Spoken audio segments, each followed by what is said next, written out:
Bismillahirrahmanirrahim. Assalamualaikum warahmatullahi wabarakatuh. Perkenalkan, nama saya Sri Sundari, NIM 2103036024, kelas MPI 1A. Mata kuliah Moderasi Beragama, dosen pengampu Dr. Andus Danusiri MAG. Baiklah, di video kali ini saya akan menyampaikan tentang moderasi agama dan pemahaman radikalisme di Indonesia. Istilah moderasi diambil dari bahasa Arabik dari akar kata yang sama, yaitu wasato, yang artinya tengah atau moderat. Dalam Islam berarti menyatakan watak Islam adalah moderat dalam hal bertindak dan moderat dalam segala urusan, baik tindakan, ucapan, atau pikiran. Dalam bukunya The Middle Path of Moderation in Islam, Muhammad Hashim Kamali menegaskan bahwa moderat yang dalam bahasa Arab berarti wasatiyah tidak dapat dilepaskan dari dua kata kunci, yakni berimbang, balance, dan adil, justice. Moderat bukan berarti kompromi dengan prinsip-prinsip pokok usuliyah ajaran agama yang diyakini demi bersikap toleran kepada umat agama lain. Moderat berarti confident, right balancing, and justice. Tanpa keseimbangan dan keadilan, seruan moderasi beragama akan menjadi tidak efektif. Anis Malik Toha mengatakan bahwa Muslim moderat adalah Muslim yang memenuhi Islamic prinsip wasatiyah, prinsip moderasi dalam Islam, antara lain tidak ekstrim kanan maupun kiri. Hal ini berarti bahwa Muslim harus mampu menjaga dirinya untuk tidak menggunakan kekerasan, melainkan membawa kedamaian dan rahmat untuk semua alam. Juga memahami bahwa Islam memiliki hukum yang bersifat tetap dan ada yang bisa berubah atau diijtihadkan sesuai perkembangan zaman. Tidak menggunakan pemaksaan, tidak mengkompromikan hal-hal dasar dalam agama. Hal ini untuk menjaga kesucian agama, mengkompromikan hal-hal yang bersifat fundamental dalam beragama, yaitu hidup rukun berdampingan dengan siapapun. Shauki Futaki memberi gagasan sebuah pendekatan kurikulum pendidikan Islam yang moderat dengan menggunakan pendekatan yang pertama, kontributif, yaitu dengan menyisipkan konten tertentu dalam mata pelajaran seperti tokoh-tokoh Islam Nusantara yang memiliki pemikiran dan sikap moderat. 2. Adiktif, yaitu dengan menambahkan konten, konsep, tema, dan perspektif ke dalam kurikulum tanpa mengubah struktur dasar, tujuan, dan karakteristik kurikulum. 3. Transformatif, yaitu dengan merubah tujuan, mendasar, struktur, dan perspektif kurikulum, sehingga memungkinkan peserta didik melihat konsep, isu, tema, dan masalah dari berbagai sudut pandang. 4. Aksi sosial, yaitu mencakup semua elemen pendekatan transformatif namun menambahkan komponen yang mengharuskan peserta didik membuat keputusan dan mengambil tindakan yang terkait dengan konsep dan masalah yang dihadapi.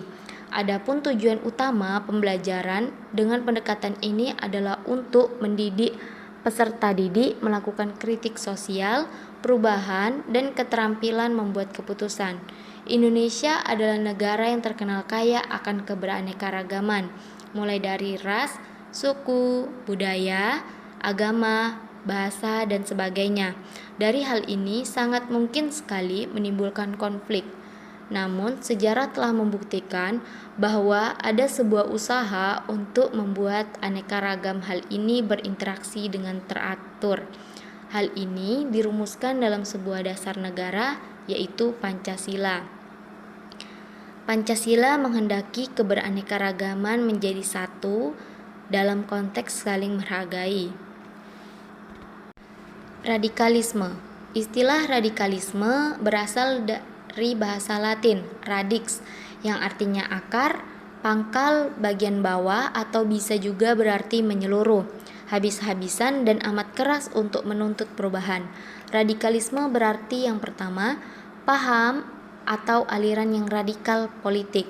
2. Paham atau aliran yang menginginkan perubahan atau pembaharuan sosial dan politik dengan cara kekerasan atau drastis. 3. Sikap ekstrim. Dalam aliran politik, radikalisme adalah prinsip-prinsip atau praktik-praktik yang dilakukan secara radikal. Radikal dalam konteks individu dapat dikategorikan menjadi dua. Kelompok pertama adalah orang-orang yang hanya ikut-ikutan.